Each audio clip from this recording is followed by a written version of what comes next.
And we always forget that other people, they just don't care about you that much. And it sounds like terrible, but That's true. they're way more concerned about their own shortcomings. So to me, imposter syndrome is you feel like somehow you kind of faked your way in there or you got there by mistake. And so what I think that looks like for a lot of people is you're surrounded by kind of other people, maybe in your broader community or maybe in your specific job, where everybody seems to be better or smarter or more or no more, whatever the case may be, compared to you. I think that's what that looks like. Now, I think this is incredibly prevalent in data science specifically, just because, first of all, with data science, there is so many smart people in it. Like, let's be just flat out real here. Nobody's going to get into data science unless they're smart, at least to some extent, and they're not, and they're nobody's going to get in this line of work unless they're talented in some capacity. So you're going to be surrounded with people from all different walks of life too, because I mean, you came from an economics background. I come from a stats background. Again, I'm sure a ton of things in the economic and the business world Not that anymore. I'm kidding. I'm sure, kidding. sure that I don't, and that's fine. And so I think too, there's what's known as the Dunning-Kruger effect, right? Where actually some of the people who do the absolute best job, they have imposter syndrome worse than anybody because they're the people who are underestimating their own abilities because they have more awareness of all the different things that are out there that they simply don't know themselves. So, and it'll happen too, like you will get on your job and you have to Google all this stuff. It's easy to just get in your own head and think, wow, other people don't have to do this, which that's all crap they do. I agree 100%. I think that it also affects people who haven't quite made it yet.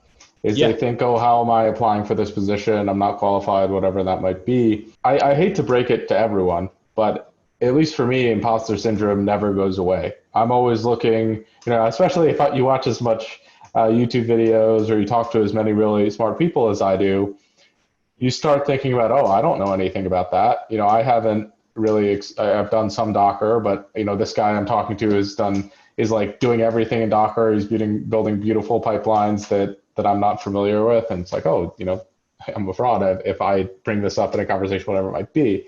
And if you have a little bit of a paradigm shift and you maybe, what it was the Dunning-Kruger effect? Is that what it was yep. called?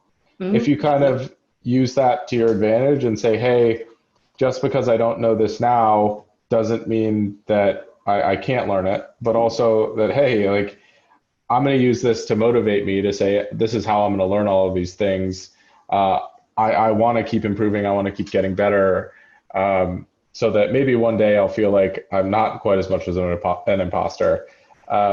It could be a really incredible motivating factor. One of the reasons why I went back, I got my master's degree in CS, is because I felt like in data science, I would never be as respected because I didn't have the coding chops. I'd talk to a software Hmm. engineer and Yeah. they'd say, Ken, like you're not a real technical person because you haven't done X, Y, Z. And Right. I realized exactly. Well, I realized that, after the fact that that didn't matter at all if for that case, right?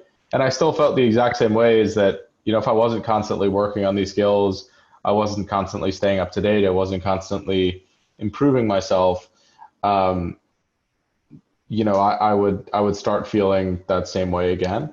And we always forget that other people, I think I talked with my friend Kate about this in our interview, but other people, they just don't care about you that much. And it sounds like terrible, but That's true. they're way more concerned about their own shortcomings. They're way more Yeah. concerned about their own imposter syndrome than they are about your imposter syndrome. Even your interviewers, even me, I'm like, oh, should I be interviewing this guy? I haven't looked. I asked this question about bagging and boosting.